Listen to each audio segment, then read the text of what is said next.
Really excited about him. I hate to admit it out loud. I was very excited about Kevin King. Oh. And Josh Jackson, for that matter. Wow. I have a thing for defensive backs. I think a lot of people were excited about Josh Jackson. But I would say the only thing that came close to matching my excitement from yesterday, and again, yesterday is always going to be hard to top because it wasn't just about the pick. It was about the history of that position. It was about being in Green Bay and Mark Murphy riling everybody up before he made the pick. Like, that's going to be tough to top. It just is with all those circumstances. So I would say the Clay Matthews pick didn't necessarily excite me, but trading back in to the first round to draft Clay Matthews was super exciting. Because I remember I was hanging out with, there were a bunch of us, a bunch of my buddies back in Horicon, and we were just hanging out in somebody's basement watching the draft. It was 2 days back then. It was Saturday, Sunday. You know, Packers picked at 9, took B.J. Raji. We're just kind of hanging out and, you know, getting ready. Okay, second round's going to be starting soon here. Packers after their next pick. And then all of a sudden they traded back in. And nobody saw that coming. And just the excitement of being able to get a second first-round pick as you're rebuilding a defense and getting a pass rusher. And obviously, it worked out beautifully for the Packers with Clay Matthews. The circumstances of trading back in, I would say, just was super exciting for me as a fan. Certainly not something you see the Packers do very often. How old were you guys when they drafted Aaron Rodgers? I would have been 7. I was 19. I mean, that was an exciting pick because... Real quick, there goes Siobhan Revel Jr., the cornerback out of East Carolina, who spent a top 30 visit with the Packers. He goes to the Dallas Cowboys at pick 76. I mean, a lot of people thought he'd go earlier. Certainly the experts thought. And then when we got Aaron Rodgers, I'll never forget my friend Pat, who is a professional gambler on sports and a pretty good one, and spends a lot of time in Las Vegas and other fun places. He texted me. And that was the early days of texting. Oh, right? Yeah. You probably had a Nokia brick could text, call, and play some Snake. He said to me, that is the steal. He will be an unbelievable player. And I always tell Pat every time I see him, which is not often, man, you nailed that. Not a lot of people said that at the time. Well, because, I mean, he thought it was possible for him to go number 1 overall to his home, you know, his favorite team growing up, the San Francisco 49ers. So that one's tough to say. I think it was exciting for the same reason with Jordan Love. Because Goody moved around before he got Jordan Love. And Ted Thompson thought long and hard about not drafting Aaron Rodgers, but ultimately decided, hey, he's the only guy left with a first-round grade. We have to take him. We have to take him at this position. And ultimately they did, and it, you know, kept the Packers' strong history of the last handful of years alive. Since we're talking about quarterbacks and Jordan Love is our quarterback, we've had a couple seasons to kind of look at him. Obviously had tremendous high of that Dallas playoff win and some tremendous lows where he's not played that well. He's got apparently last year a lot more injured than people maybe knew about, or he just gutted it out. Do you think we know what his ceiling is, or even his basement? Oh, I think we know what the ceiling is. I think it would be very hard for him to play any better in his career than the last 8 games of 2023. And because, again, if he finds a way to play that at a consistent level, that's MVP level, right? We know that's the ceiling. Can he achieve that again? Can he do it on a regular basis? That remains to be seen. I think he's a solid quarterback, but again, maybe the injuries held him up. And I'm willing to use that as an excuse, Steve, for 1 year of, okay, that's part of learning to play in the NFL, learning to play with these injuries. But and maybe it's because we got used to seeing Brett do some unbelievable things. Chewy loves telling the story. In 1995, Brett Favre was listed as doubtful going in against the Bears, couldn't walk, but found a way to somehow put his foot in a cleat, and despite being doubtful, threw 5 touchdown passes against the Chicago Bears because his ankle was that bleeped up. And Brett obviously, he broke his thumb, he had the Iron Man streak. And Aaron, who had a little bit of a reputation of being injury-prone early in his career before he became the starter, I mean, I think of the calf injury he played through in 2014 at the end of the season. They still won games, still beat the Cowboys here at Lambeau Field before we don't need to talk about what happened in the NFC Championship game. Thank you. But those guys found a way to play at close to their high level despite the injuries. And there's a learning process to that. And I give that to Jordan Love this year. But I don't want to hear, if you're out there the level, what's expected of you in the NFL is if you're out there on the field playing, you have to perform at the level you're expected to. And I think that's a standard we have to try to hold Jordan Love to going forward. But how much did injuries prevent him from having that last 8-game season last year? I think it hurt him quite a bit, I think. Because as he got healthier, I think he was trying to do some different things early with his footwork to try to survive and still be able to throw the ball despite having the bad knee. And I think that led to sloppy footwork late into the season, and that's what led to some of the inconsistencies of the ball sailing at times, of just not having the proper footwork in the pocket. And it's something that he and LaFleur kind of talked about at the end of the season, of that's something that they need to clean up, and that needs to be more consistent in order for him to be a more consistent player. Looking at quarterbacks again, do you think Matt LaFleur made Aaron Rodgers better, or did Aaron Rodgers make Matt LaFleur better? All of the above? What's that? All of the above? Yeah, I mean, again, it's kind of like the conversations we've had, but I look at it very similarly to when Mike McCarthy came in with Brett. Brett wasn't playing his best football when Mike McCarthy took over. And his last year in Green Bay, Brett's the one who prevented Tom Brady from being the first unanimous MVP in NFL history. Like, Brett's the one who did that in his last year. 2007, Brett was fantastic because of the Mike McCarthy quarterback school and because all the things that Mike McCarthy was able to bring out in him. And Aaron Rodgers said toward the end of the McCarthy era in 17 or 18. I can't remember the specific year. Obviously, Mike was let go in 18. But it was early in the tenure of Sean McVay in Los Angeles with the Rams.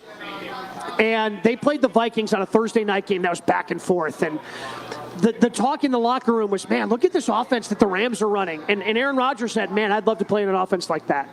And that's what the Packers delivered him when LaFleur eventually came in 19. And Rodgers didn't play his best in 19. And when they kind of married Rodgers' vision with LaFleur's vision, that's when you saw him take off for those 2 years. Unfortunately, I think it started to slant a little bit more towards Rodgers' vision at the end. The lack of motion, the lack of creativity, kind of going back to some of the Mike McCarthy stuff. But I think they brought the best out of each other. Let's talk about the position the player that quarterbacks throw to. So there was all this conversation early on about Davante Adams. Oh, he's got to come to Green Bay. He wants to come to Green Bay. They need him in Green Bay.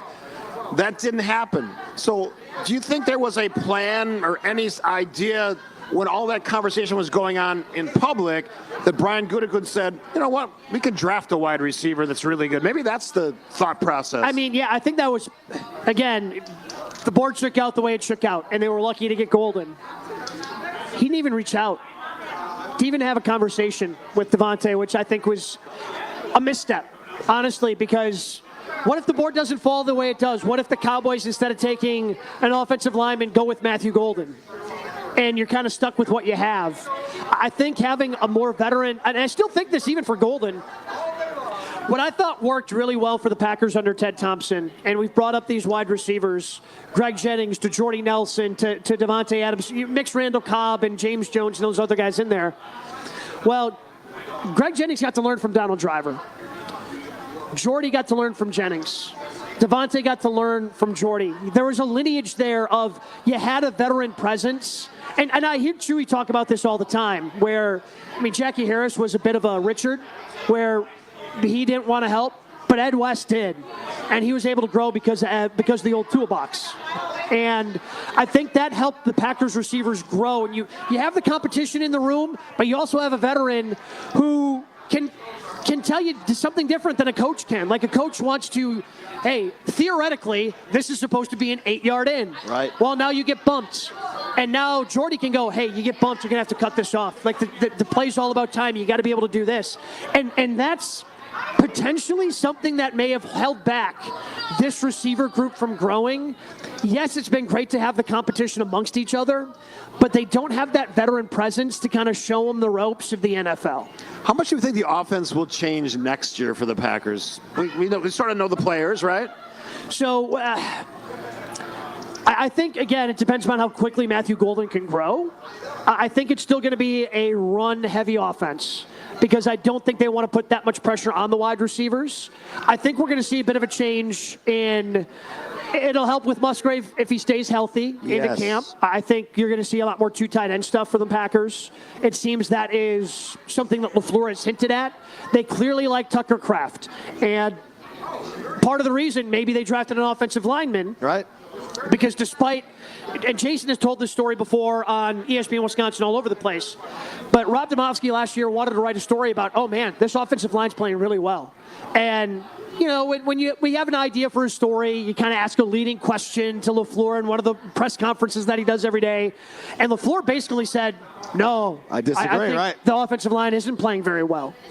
So that kind of blew that up. And I think that's illustrated in when LaFleur at the end of the year was talking about, hey, yeah, we'd like to get Tucker Kraft more involved, but a lot of times he's staying into chip. We need him to help protect so Jordan has time. And maybe that's why they invest in the second round in an offensive tackle, because they want, much like defensive coordinators want to rush with 4, offensive coordinators want to be able to protect with 5 and not have to chip with your running back and not have to chip with your tight end so you can get them out in routes. So maybe that's a reason why they invest early today and tonight in the offensive line. And that's going to free up Tucker Kraft to be able to go out and run routes, and they can do some fun 2 tight end stuff. You guys realize in about 4 months, we're going to be doing this for the regular season? We are, yeah. That's exciting. Just over 4 months away from the season We're opener. freezing our you-know-what's up, but Yeah, it'll be warmer then, hopefully. We'll be freezing our you-know-what's up in 6 months. So, yeah, right. Enjoy it while it's happening, I guess. Just to clean up on what's going on in the NFL draft right now, the last 5 picks. Siobhan Rebel Jr., the cornerback from East Carolina, goes to Dallas at pick 76. This is a great name. Princely Uman Milan, an edge rusher from Ole Miss, goes pick 77 to the Carolina Panthers. Jordan Birch, a guy Gabe was gushing over earlier, the edge from Oregon, goes 78 to Arizona. Jalen Noel, the wide receiver from Iowa State, goes 79 to Houston. So Houston bringing in another target for C.J. Stroud. Interesting pick by then. And another corner falls at pick 80 to the Indianapolis Colts, Justin Wally of Minnesota. Those are your last 5 picks in the NFL draft as we continue to wait and see what the Packers do at 87, as we are exactly halfway through the 3rd round of the NFL draft. It's moving along here. Quick little NBA update. How are the Bucks doing? So Gary Trent Jr. was inserted into the into the starting lineup tonight for Torian Prince, Torian's only played 3 minutes. Oh boy! Halfway through quarter number 4, the Bucks lead 99-85. Gary Trent Jr. is 9 of 14, including 7 of 10 from 3, and has 31 points for the Milwaukee Bucks. Didn't see that coming. As they now lead 102-85 over the Indiana Pacers. Giannis, 30 and 12 tonight for the Bucks.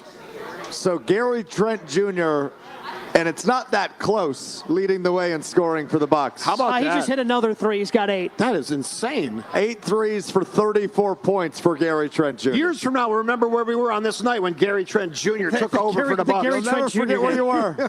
You'll never forget where you were for the Gary Trent. Sounds like a lounge singer name, but he's well, really can play basketball. We need 4 in a row to make it Bucks in 6. So game 4 will be Sunday, Sunday night, right? Correct. Yeah.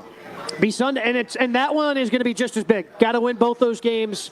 If you're down 3-1 going back to Indiana, don't love that. I'm terrified. But it looks like the Bucks should be able to secure a victory tonight and work their way back into. How about that? Into this series. I just want to point out that Gabe Neitzel is the hardest working man in showbiz. Once we're done here, he's going straight to ESPN Radio. Yeah, when do you sleep exactly? I mean, last night it was between 1 and 5:30. I don't know. Personally, I know you're a younger guy, but you have a brutal schedule. Yeah, but I do it to myself. I have a hard time saying no. I'm sure there's money involved too. This is fun stuff. Yeah, of course. Yeah, but I mean, I could have said no, but I get to do a national radio show from Lambeau Field on the night of the draft. That's too fun to say no to. Do you know who Malcolm Gladwell is? Yeah. Oh, yeah. So he's got a theory about 10,000 hours. You know, the theory, you're like the 10,000-hour guy of talk radio, sports talk radio. It sort of works. The thing is, though, he hit his 10,000-hour allotment at age 17. Yeah, that's right. That's why he's good. That's As correct. are you at the age of 26. Right. I'm working with two geniuses that are way younger than me. That's always somewhat concerning. Don't call me a genius because you're just going to end up regretting it. Yeah, probably. Don't make any bad decisions. Tonight or tomorrow. That's my advice to you. Do the right thing, as my dad used to tell me. Good advice. Dylan Fairchild, the guard from Georgia, at pick 81 to the Cincinnati Bengals. The Tennessee Titans in at pick 82, which is the 18th pick. Cruising in the along. third round. Their pick is in. I noticed something earlier today that I haven't brought up yet, and I'd just be curious on Gabe's thoughts on this. So I was reading some of the summaries on players and their landing spots, and I just so happened to accidentally click open Cam Ward's profile, the number 1 overall pick in this year's draft to the Tennessee Titans on ESPN.com. His player comparison, according to Mel Kiper Jr., Jordan Love. That's interesting. The number 1 overall pick in this year's draft player comparison was Jordan Love. Well, again, it's not a very strong quarterback draft class, right? No. I mean, last year was spectacular. And both, again, we talked about this as almost being like a 2-quarterback draft class with Shador Sanders, who still hasn't been taken as we approach the back end of the 3rd round, and Cam Ward. But both of those guys would have ranked, and Mel Kiper Jr. had Shador ranked ahead of Cam Ward, but both would have ranked behind all quarterbacks who went in the 1st round last year. So it's not a strong draft class. I mean, Jordan Love, there have been a lot worse guys that went number 1 overall than Jordan Love. I don't think it's a bad draft comp, but that is interesting to me. And I'm curious to see what the Titans do to try to surround Cam Ward if he's not this generational talent, but still going number 1. You guys have both talked about the visits that the players make to Green Bay. And a couple of these guys have come in and basically said, no, it's not for me. What do you think about that? It's like, you can't blow a little smoke up the local fans, you know what? I guess I haven't seen much of that, because I find it hard to believe that somebody who just wants to realize their lifelong dreams of getting to the NFL probably wouldn't say, I'll leave it to the 31 other teams to figure it out. I don't know which player it was, but he said it's too damn cold and there ain't nothing to do. So whoever Cam. Was that Cam Ward? All right, yeah.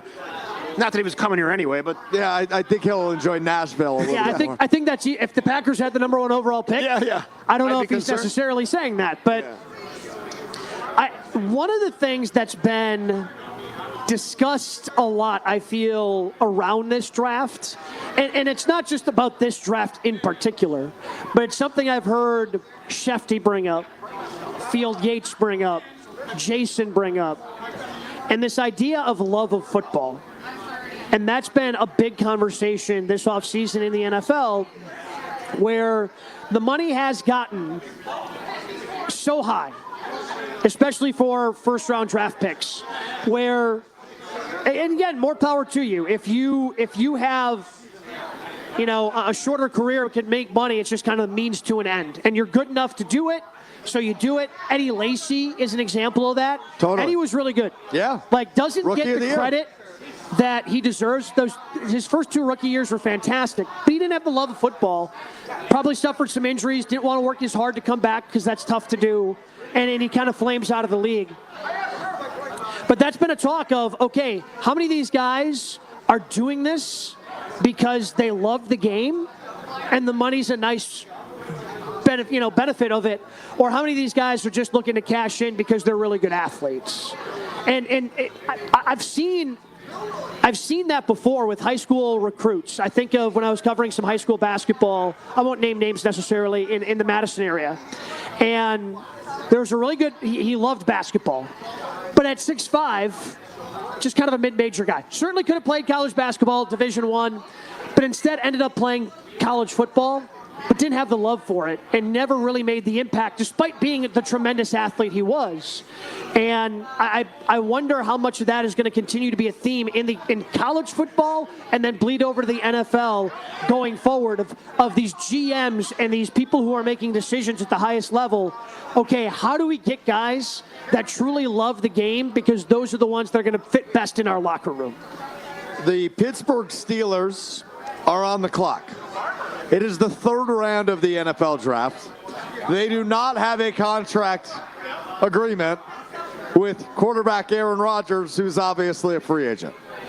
Shador Sanders still happens to be sitting there. I don't think it's going to be Shador. I haven't seen anything. I'm just saying I don't think it is. Maybe I'm wrong, and maybe they decide in the third round it's worth it. Yeah, but if they've passed this many times, I don't think it's going to be Steelers. But in the third round, with them just sitting there, it seems like it could be worthwhile. We will see as Lynn Swann announcing the pick here. Yeah, at some point he's got to go here. I mean, geez. You'd think, but we will find out. He's talking longer than Mark Murphy. You think Aaron Rodgers watches? Running back. Does Aaron Rodgers watch the draft? Probably in a cave somewhere. That's impressive. I mean, but honestly, as much as we talk about Rodgers as somebody, especially now as he's gotten older, has a lot of interests outside of football, that is somebody who absolutely loves football. Like, he's somebody who talks about watching games outside of, and Chewy has said it, and again, Chewy loved football. I don't think he loves it as much as he did when he played. But I think he's a football genius, by the way, Mark Chmura. Like, as much as crap as we give him, like, I could give him just some key stats, team stats, and he's going to tell me what the score is and be really, really close. But he always said, man, we watch so much film. Like, the last thing I wanted to do on a Monday night was go home and watch Monday Night Football. That's what Aaron Rodgers was always doing. I brought up the story about him watching Thursday Night Football between the Vikings and Rams back in the late 2010s. That is a dude who loves football, and yeah, it's been a weird ending to his career, but I got to imagine it's still a tough decision for him if he's ultimately going to walk away. If he ends up going to the Steelers, what's that marriage look like? Very different than the one in New York did. The short-lived marriage in New York. That's Mike Tomlin's team. That ain't Aaron Rodgers' team. And that's not something, at least in recent memory, Aaron Rodgers is used to. Because when Aaron Rodgers was here, it was Aaron Rodgers' team. Yeah. When Aaron Rodgers got traded to New York, it was Aaron Rodgers' team. If he ends up in Pittsburgh, that ain't Aaron Rodgers' team. And that's likely a short-term marriage once again because he's probably only got a year or two left in the tank. What's the saying? Everything ends badly, otherwise it wouldn't end, right? I mean, that's something like that. Yeah. Jacob Parrish, the quarterback out of Kansas State. Very few guys get to end on their terms. And maybe he retires and spins it as, yeah, this is me ending in my own terms, but it's been a weird offseason to see a four-time NFL MVP basically be unwanted by everybody but the Steelers. Yeah, he's also old, which, I mean, at this point, he's gotten beat up in his career. He's done everything he can do on a football field. Totally. Sometimes you just got to say, I'm good. But and again, the funny part is he said he was never going to be that guy. I'm going to retire late 30s. Here he is, potentially still hanging on in his 40s. I think the lesson that Tom Brady taught him in the season where they came to Green Bay in the COVID year and beat us in the championship game, I think that still stings him. Oh, yeah. He wanted to win that game, wanted to go to a Super Bowl and say, yeah, I beat Brady. We beat him. But he can't say that. The New England Patriots have traded pick number 85 to the Kansas City Chiefs. They jumped 2 spots ahead of the Green Bay Packers, who hang on to pick number 87. So, as I have said earlier tonight, the Green Bay Packers are in the hole as it stands right now. But the pick is in for the Kansas City Chiefs at pick 85. Here in round 3 of the 2025 NFL Draft. Alex Strouf, Gabe Neitzel, Steve Scaffidi with you. It's ESPN Wisconsin Draft Night 2, presented by American Family Insurance. Draft Night 2, we like that? Electric Boogaloo? Electric Boogaloo. That's a movie. Yeah. Yeah.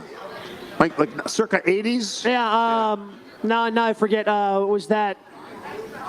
God, now I mean, Electric Boogaloo was like the subtitle. Yeah, I'm forgetting what the actual title of the movie was. I could probably give you Boogie Nights information, but that'd be I about just it. made that interpretation so many times. Noel Williams, the cornerback out of California. Another corner goes at 85, 2 spots Man, there has ahead been a run on corners. of the Packers, who have picked 87. They are on deck now as the Los Angeles Chargers are officially on the clock. Just taking a look at Mel Kiper Jr.'s best available. Number 1. Yeah. Quarterback Shador Sanders. Shocker. Now we're wondering Number if he's 2. Mr. Irrelevant at some point. Yeah, right. He's well on his way. Number 2 is Jared Wilson, the center from Georgia.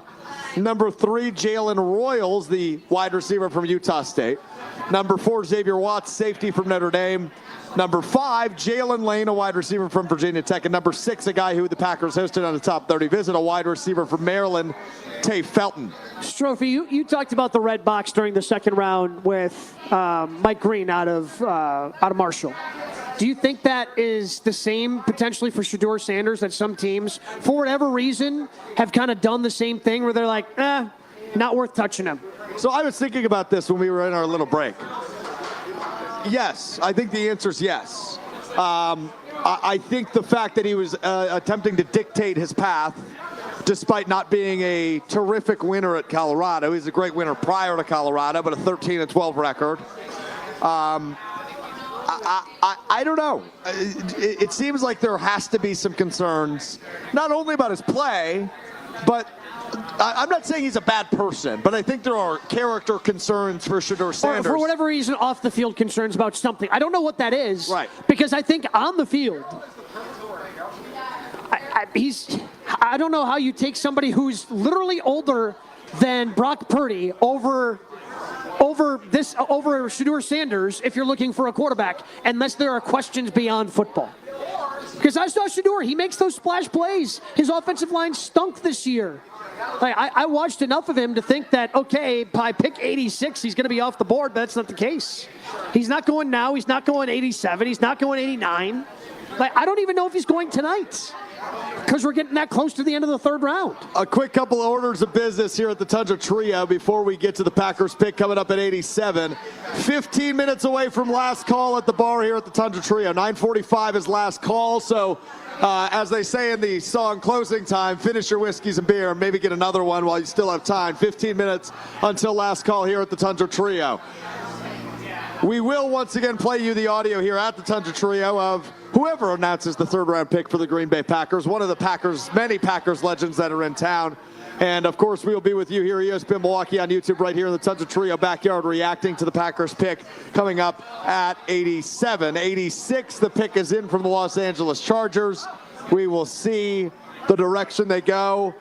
I'm guessing it won't be Shador Sanders. I'm guessing if the Packers stick at 87, it will not be Shador Sanders, and he will continue to fall down the draft boards as we approach the conclusion of day 2 in the NFL draft. I don't even know what other quarterback could possibly go above Shador Sanders at this point. I don't know who's next. I'm out of names. I went 5 deep, and that was it in the quarterback. Oh, you know names. Jalen Milroe. Oh, yeah, that's right, Jalen Milroe. Jalen Milroe is still on the board. You know a lot of these names, actually. They're just late-round picks. Will Howard, reigning national champion. Okay, sure. Out of Ohio State. Quinn Ewers. Matty Gold's college quarterback. Yeah. So the answer is there's a lot of them that could go before he does. Kyle McCord out of Syracuse. Led the nation in passing this year. Riley Leonard from Notre Dame.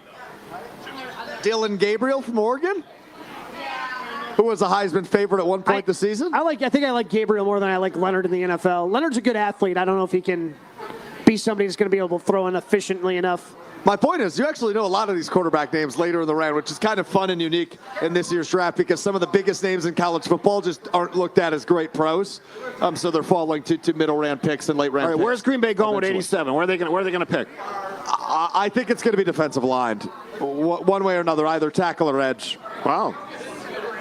Gabe, position prediction or player position prediction? I'm going to say defensive line.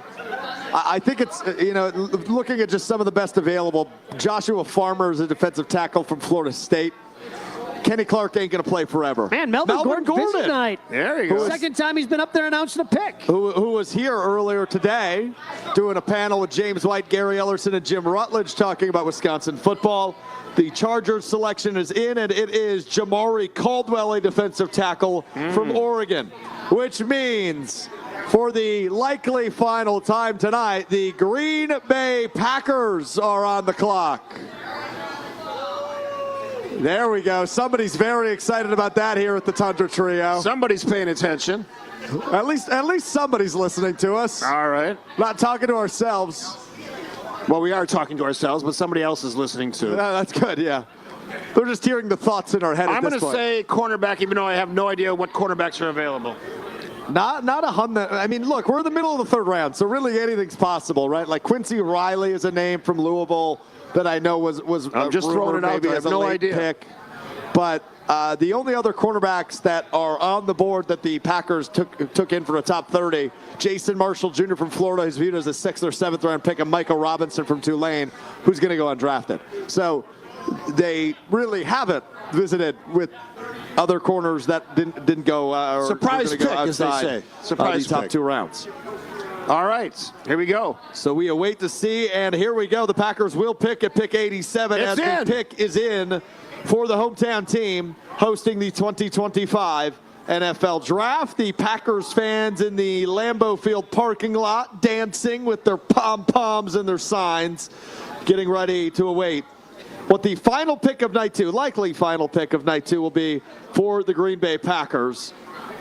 That German Packer fan they keep showing on ESPN, he's everywhere, man. I saw him like 6 times this week. Apparently, he was the NFL's International Fan of the Year? That is correct, yes. That's awesome. Everywhere. And they're showing... How do you win that award? Look what do you have to do, other than being not from this country? Crowd thinning out a little bit over there as it's gotten colder. Oh, yeah. It's a chilly night. Yeah. 46 degrees out here in Green Bay. As who's going to They announce bringing the Jordan pick? back out? I got to bring somebody else out this time, right? Oh, yeah. They're going to mix it up. What's Leroy Butler doing tonight? It's Jerry Kramer and Dave Robinson. Oh, we're going And Hall Dave of Robinson. Fame. We're going Hall of Fame right here in the 3rd And round Dave for the Green Bay Robinson, Packers. come on. Coming And out here there, we coming out the go. gold jackets. As a couple of gold I've jackets got going to football announce the signed pick. by both of those gentlemen in my basement. Oh, Jerry Kramer's so underrated. And Jerry Kramer Always fired cool to up. see Jerry. He's a Again, when fun guy. I had many opportunities to talk to him. He's an awesome guy. Lovely man. Oh, he was so excited. His family was so excited when he made it to the Hall of Fame. And here we go.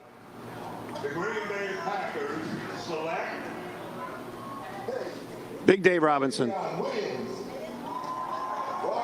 Another wide receiver for the Green Bay I didn't see that coming. Packers. All right. We're loading up. Ha! We're loading up. Savion Williams, the wide receiver Wow. out of TCU, the pick for Green Bay. I'm fascinated by that. We're good on defense, apparently. We're just, Not a ton of production last year, but 600 yards, 6 touchdowns Wow. for him That's in his awesome. final year at TCU. But look, they viewed it as a need. They addressed it in the 1st round. They're addressing it for a second time. I gotta hear his positive and negatives. I don't know anything about this guy. We'll get to the positives and negatives eventually here with Gabe Neitzel, but important to acknowledge, 3 picks in, 2 of them spent on wide receiver by Brian Gutekunst in the Green Bay Packers. All 3 on offense.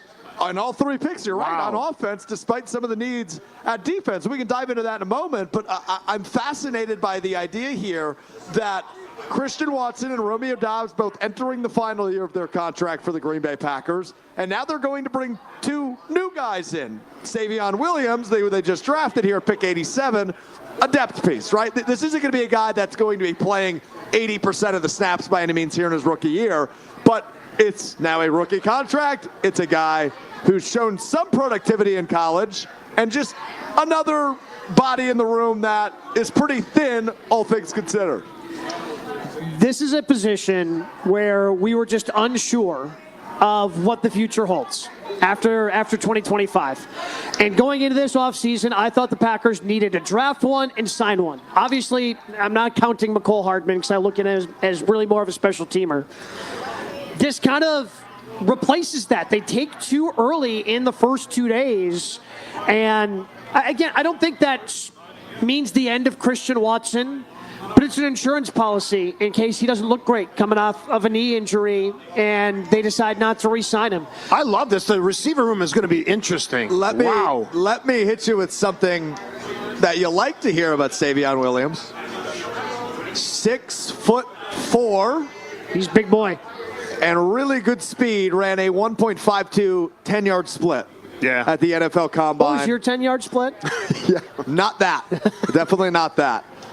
6'4", 222 pounds, good speed, good size, long arms, good at 50-50 balls. It just seems like a risk we're taking here if you're going to reinvent to a point that wide receiver room over the course of the next few years. You have to bust down a wall in that wide receiver room. You need more room for all these guys. That's Going to be crazy. some competition, certainly.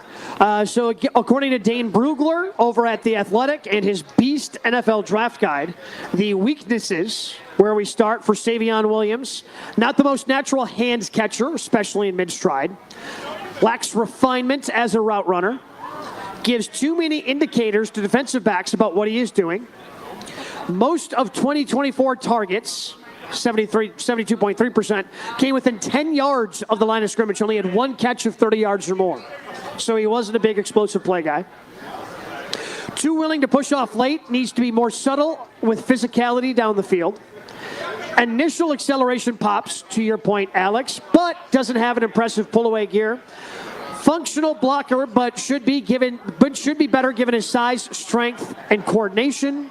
Lackluster career production, 100-yard receiving game in 52 games played. Don't love that.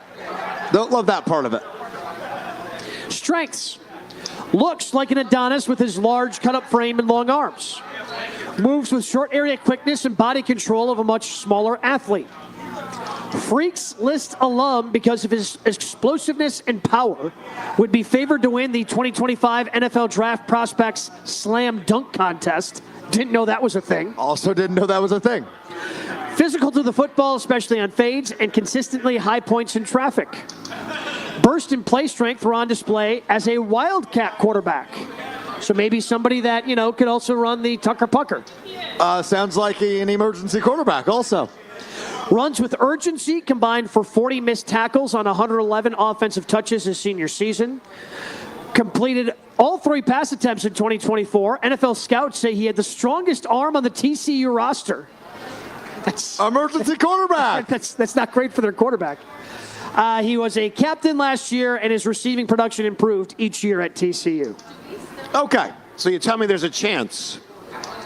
Of course there's a chance. He's a third-round pick. He's a super athletic dude. It feels very goody. As part of his longer scouting report, he projects more of a joker weapon and needs a creative play caller who can utilize him in different ways, similar to Cordell Patterson.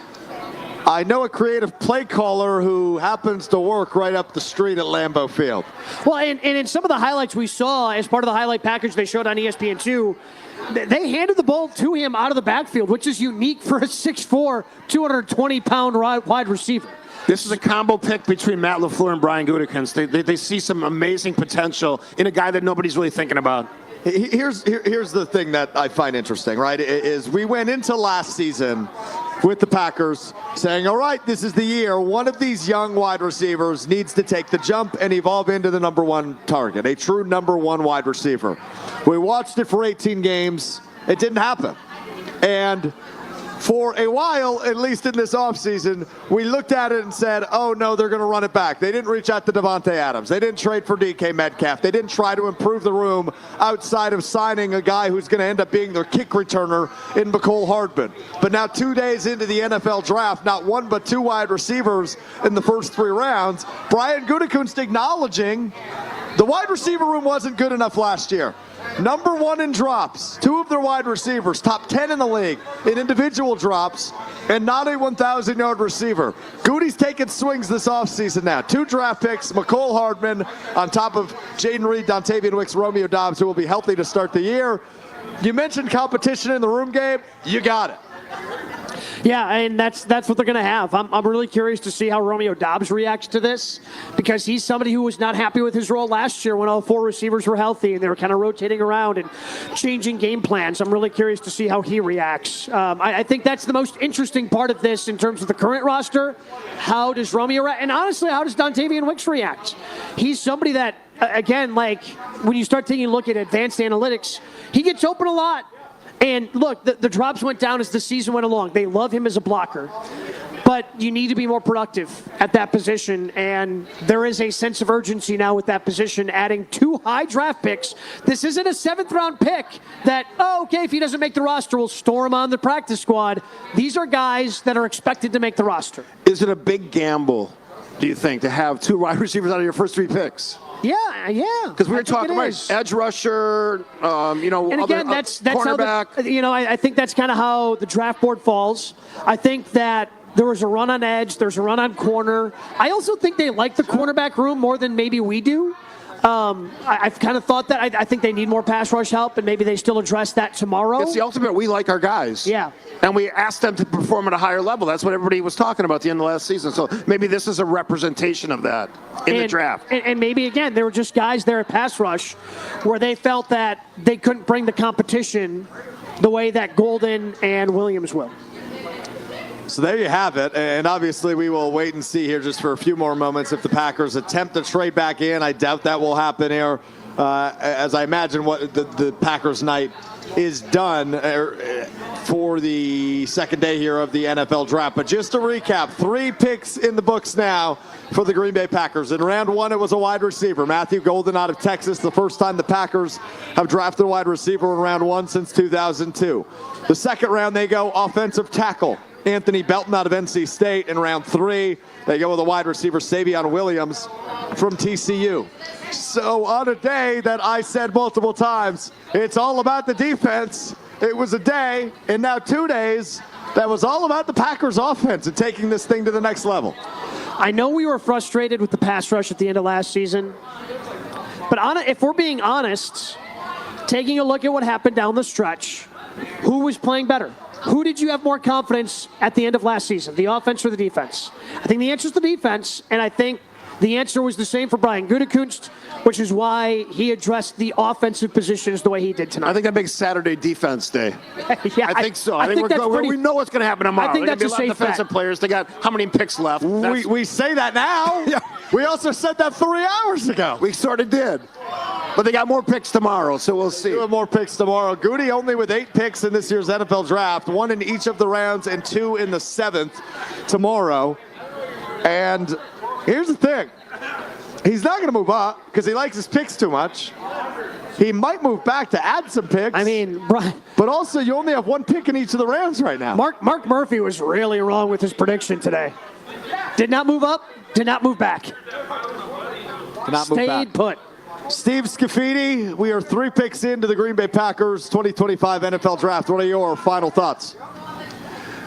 I like the draft. I like that it's different than we expected, right? The surprise element is worth it. As a fan, we had that golden moment last night. You can't forget that. It's one of the greatest moments I've ever experienced here at Lambeau Field. That wasn't happening on the field. I thought this was an interesting choice selection today. Yeah. But I think we're going to continue to be surprised by what Gutekunst and LaFleur do with this team, and I can't knock it.